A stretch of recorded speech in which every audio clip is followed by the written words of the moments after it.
Hello dear students. जैसा कि आपको पता ही है कि हमारा जो टॉपिक चल रहा है वो चल रहा है ओरिजिन ऑफ लाइफ, यानी कि जीवन की उत्पत्ति। जीवन की उत्पत्ति से संबंधित विभिन्न वैज्ञानिकों ने अपने अपने क्या प्रस्तुत किए थे, मत प्रस्तुत किए थे या वाद प्रस्तुत किए थे, जिसमें से चार की हम चर्चा कर चुके हैं। जिसमें से पहला था विशिष्ट सृष्टिवाद, दूसरा था ब्रह्मांडवाद, तीसरा था प्रलयवाद और चौथा था स्वतः उत्पादन या आजीवाद जीवोत्पत्ति मत। जिसमें स्वतः उत्पादन या आजीवाद जीवोत्पत्ति मत में मैंने आपको लुई पास्चर का प्रयोग भी समझाया था।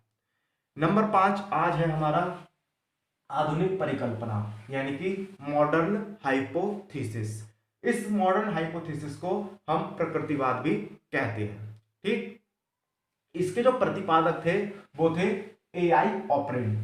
ठीक है, और इन्होंने इसी से संबंधित अपनी एक पुस्तक लिखी थी जिसका नाम था ओरिजिन ऑफ लाइफ।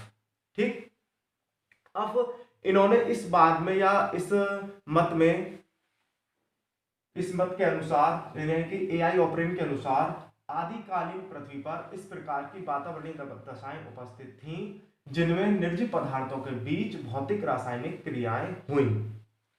ये क्रियाएं एक लंबे समय तक चलती रहीं, जिनके फलस्वरूप पहले जटिल अकार्बनिक पदार्थ तथा बाद में कार्बनिक पदार्थों का उद्विकास हुआ। मतलब क्या है, अब हम एक एक चीज को समझते जाते हैं कि आदिकालीन पृथ्वी पर, आदिकालीन पृथ्वी का मतलब है कि जब हमारी पृथ्वी पर जीवन का जो था, जीवन की उत्पत्ति नहीं हुई थी, उस समय को हम क्या कहते हैं, आदिकालीन पृथ्वी।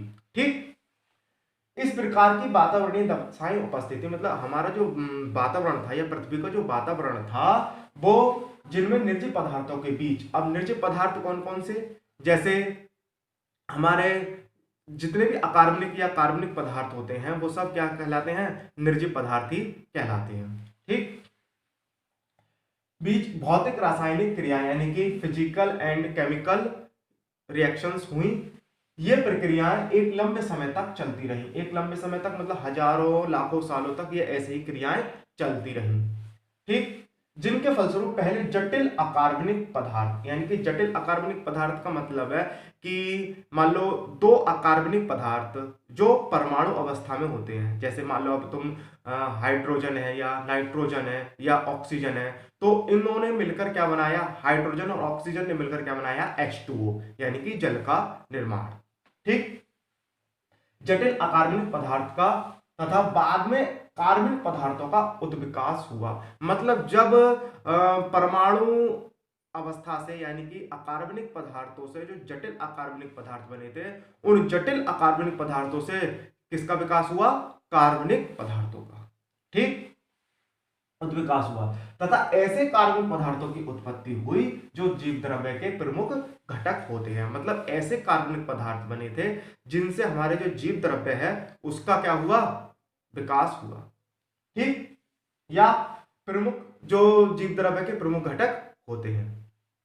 ठीक है, अब इससे संबंधित जो हमारी जो इस जो ये जो बात है या जो ये जो हमारा मत है, यानी कि ये जो एआई ऑपरेन का जो मत है वो इन्होंने इतनी लंबा या विस्तृत मत है इनका कि इनको हम पहले या दूसरे या तीसरे वीडियो में खत्म नहीं कर सकते। ठीक है, तो इसकी सुविधा अनुसार हमने इसको विभिन्न चरणों में डिवाइड किया है। ठीक है, जिसमें से पहला चरण है परमाणु अवस्था। पहला चरण कौन सा है, परमाणु अवस्था या एटॉमिक स्टेज। ठीक, अब इस एटॉमिक स्टेज को हमने 1 2 3 4 5 6 मतलब 3 पॉइंट्स में डिवाइड किया है। जिसमें से पहला पॉइंट क्या है कि सभी ग्रहों का निर्माण सूर्य से टूटकर बने पिंडों से हुआ है। मतलब हमारे जो सौर मंडल के जितने भी ग्रह हैं, सौर मंडल में हमारे जितने भी ग्रह पाए जाते हैं उन सभी का जो निर्माण हुआ है वो सूर्य से टूटकर हुए पिंडों से ही हुआ है। ठीक, दूसरा पॉइंट है कि सभी ग्रह एवं स्वयं सूर्य भी अंतरिक्ष में उपस्थित ज्वलित घूर्णी गैसीय बादलों से बने हैं। मतलब क्या है कि हमारे जो अंतरिक्ष में घूर्णीय ज्वलित मतलब जलती हुई जो घूर्णीय क्या है, गैस, मतलब गैस का पिंड या गैस के बादल कह लो, उनसे ही सूर्य तथा अन्य सभी ग्रहों का क्या हुआ है, निर्माण हुआ है। तीसरा पॉइंट है, इन तप्त गैसीय बादलों का तापमान 5000 से 6000 डिग्री सेल्सियस था। मतलब उस समय, जिस समय ये सूर्य से टूटकर जब पृथ्वी अलग हुई थी, तो उस समय जो पृथ्वी का जो तापमान था वो कितना था, 5000 से 6000 डिग्री सेल्सियस। इसका मतलब है कि मान लो अगर हम सामान्य तौर पर किसी भी पानी को गर्म करते हैं, ठीक है, और वो पानी उबलने लगता है, उस समय उसका टेम्परेचर होता है 100 डिग्री सेल्सियस। और अगर हम उस 100 डिग्री सेल्सियस में अगर अपना हाथ भी अगर उस पर डालेंगे तो हमारा हाथ क्या होता है, जल जाता है। लेकिन इनका जो टेम्परेचर था वो उस समय कितना था, 5000 से 6000 डिग्री सेल्सियस। तो आप कल्पना कर सकते हैं कि कितना अधिक टेम्परेचर उस समय पृथ्वी का था। ठीक, अब चौथा पॉइंट है इसमें, सूर्य से टूटकर जिस गैसीय पिंड से पृथ्वी का निर्माण हुआ उसमें हाइड्रोजन, ऑक्सीजन, कार्बन, नाइट्रोजन आदि परमाणु अवस्था में थे। मतलब जिस भी समय सूर्य से टूटकर हमारी पृथ्वी का जो निर्माण हुआ था, तो उस समय हमारी पृथ्वी पर क्या क्या कौन कौन से तत्व मौजूद थे, हाइड्रोजन, ऑक्सीजन, कार्बन, नाइट्रोजन आदि परमाणु किस अवस्था में थे, परमाणु अवस्था में। परमाणु अवस्था का मतलब जैसे हम हाइड्रोजन को सामान्य तौर पर H2 बोलते हैं, लेकिन उस समय ये जो था वो H और H बिल्कुल अलग अलग था। ये होती है परमाणु अवस्था। ठीक, जो जीव द्रव्य के संगठन के लिए आवश्यक होते हैं, जो हमारे जीव द्रव्य के संगठन के लिए क्या होते हैं, आवश्यक होते हैं। ठीक, अगला पॉइंट था, जैसे जैसे पृथ्वी का तापमान कम होता गया, भारी धातुएं पृथ्वी की गुरुत्वाकर्षण शक्ति या घूर्णीय गति के कारण केंद्रीय भाग में एकत्र हो गई। मतलब क्या है कि अब जो भी हमारी पृथ्वी, या मान लो मैं एक एग्जाम्पल के तौर पर बता रहा हूं कि आप एक बाल्टी में पानी लेंगे, ठीक है, और उसमें कुछ भारी और कुछ हल्के क्या करेंगे, तत्व वगैरह या कोई भी वस्तु है, कोई कुछ भारी वस्तु है या कुछ हल्की वस्तु उस पानी में डाल देंगे, ठीक है। और जब उसमें अपना हाथ डालकर इस तरह उस पानी को घुमाएंगे, तो आप देखेंगे घुमाते घुमाते घुमाते कुछ समय पश्चात जो भारी तत्व या भारी वस्तुएं होंगी वो हमारी कहाँ आ जाएंगी, बीच में, और जो हल्की वस्तु होंगी वो साइड में आ जाती है। ठीक है, वही कहां हुआ था, वही हमारा पृथ्वी के साथ हुआ था। जैसे जैसे पृथ्वी का तापमान कम होता गया, भारी धातुएं पृथ्वी की गुरुत्वाकर्षण शक्ति या घूर्णन गति, यानी कि घूर्णन गति के कारण केंद्रीय भाग में एकत्र हो गई।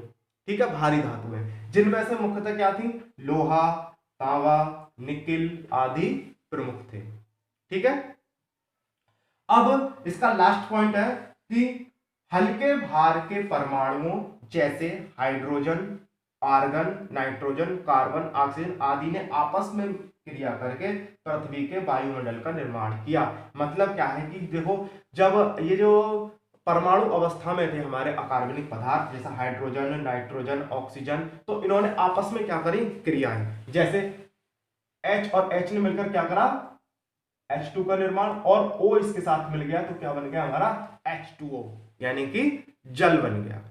ठीक, आदि, और ये जल जो है, या अब O और O मिलकर, O प्लस O मिलकर क्या बन गया हमारा O2, और N मिलकर क्या बन गया N2। ठीक, तो इन अकार्बनिक पदार्थों ने जो परमाणु अवस्था में मौजूद थे, इन्होंने आपस में मिलकर हमारे किसका निर्माण किया, वायुमंडल का निर्माण किया।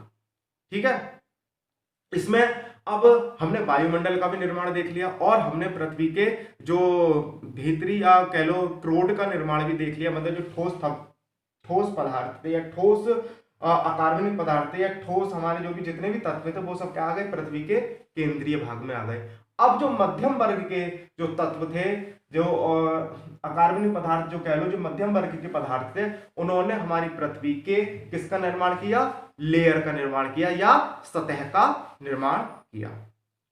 ठीक है, तो एआई ऑपरेंट की जो पहला चरण था परमाणु अवस्था, वो ये था। अगर आप इनमें से कोई सा ही पॉइंट समझ में नहीं आया तो आप मुझे कमेंट्स करके बता दीजिए, हम उसको और अधिक समझाने का प्रयास करेंगे। ठीक है, अब अगला चरण जो आएगा हमारा वो आएगा दूसरा चरण। ठीक है, तो उसका जो डिस्कस करेंगे वो हमारी नेक्स्ट वीडियो में करेंगे। ठीक है, आज के लिए इतना ही काफी है। बाय।